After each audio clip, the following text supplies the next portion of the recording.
Run your tongue across your teeth right now. They're just there, ordinary. We think of losing a tooth the way we think of losing a key, annoying, maybe expensive, but not dangerous. But right now, inside your mouth, there are roughly 700 species of bacteria. Your teeth are the only thing standing between them and your bloodstream. For 99% of human history, there were no dentists, no antibiotics, nothing. Losing a single tooth didn't mean discomfort.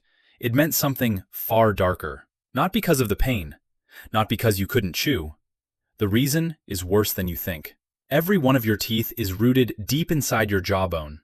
Your gums wrap around each root and form a tight biological seal. That seal isn't there to hold the tooth in place. It's there to keep the inside of your mouth, one of the wettest, warmest, most bacteria-dense environments in your entire body, completely separated from your bone and your blood.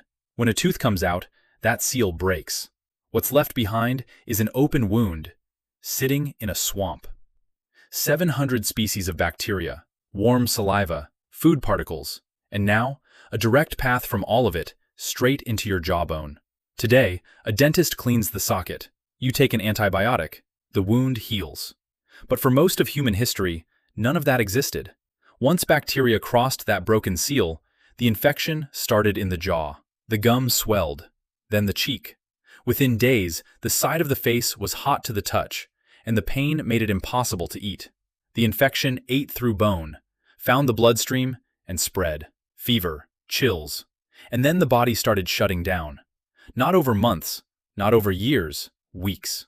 An untreated dental infection can go from a cracked tooth to killing you in as little as 2 to 4 weeks. One pill of amoxicillin could have stopped it, but that pill wouldn't exist for another 100,000 years. A missing tooth wasn't a cosmetic problem. It was an open wound in a swamp. The bones tell the rest of the story. When archaeologists examine ancient skulls, one of the most common things they find isn't weapon damage. It's not animal bites. It's teeth. Visible holes in the jawbone, some the size of a fingertip, where abscesses had eaten straight through the bone. Cavities so deep they tunneled past the root and into the jaw itself. At a cave site in Morocco, dated between 13,000 and 11,000 years ago, researchers examined 52 people. 94% of them had severe dental disease. You've survived the predators. You've survived the famine.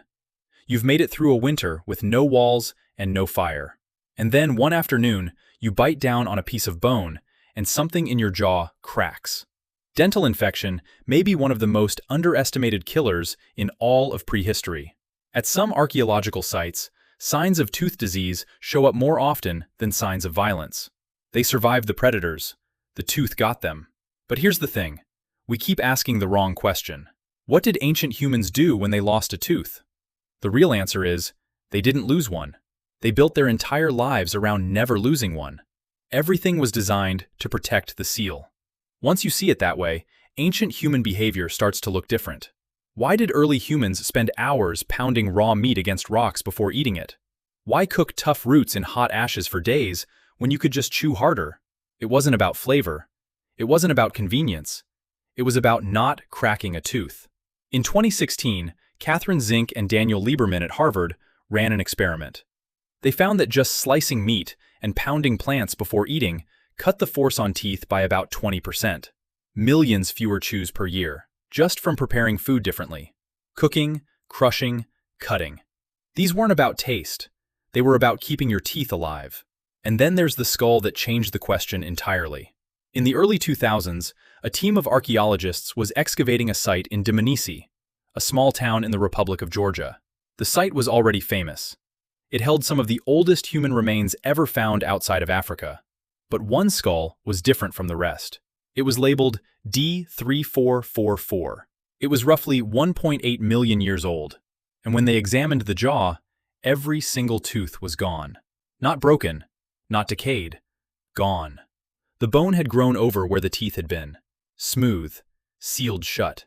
Whoever this person was, they hadn't just lost their teeth recently. They had been living without them. For years. In a world where a single missing tooth could kill you, someone survived with none. How? In 2005, David Lordkipanidze and his team published the finding in Nature. They had two theories. Maybe this person found a way to survive alone, using stone tools to crack bones for marrow, scraping soft tissue off carcasses, finding food that didn't require chewing. Or maybe others helped, prepared food for them, fed them, kept them alive day after day in a world that should have killed them. The team leaned toward the second explanation, but 1.8 million years later, all we have is one skull and two guesses.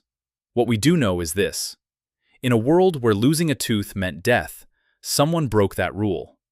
Whether they did it alone or together, it tells us something. Teeth didn't just shape what ancient humans ate. Teeth shaped how they cooperated, how they looked after each other, and eventually, how they organized entire societies around a problem they couldn't fix. They didn't fix the problem. They built a world around avoiding it. And you're still doing it. This morning, you stood in front of a mirror and brushed your teeth for about 2 minutes. You probably thought it was about fresh breath, maybe keeping them white. But what your hands were actually doing, without you thinking about it, was maintaining a seal. The same seal your ancestors spent their entire lives protecting.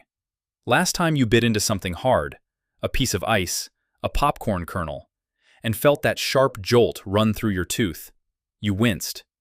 You stopped chewing on that side. You didn't think about why. You just did it. That instinct has been keeping humans alive for longer than language has existed.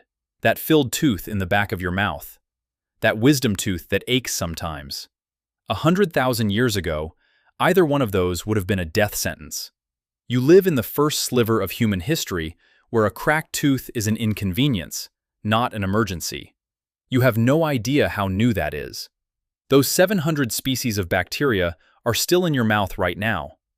The only thing between them and your bloodstream is your enamel, the hardest substance your body ever makes, and the only one it will never make again.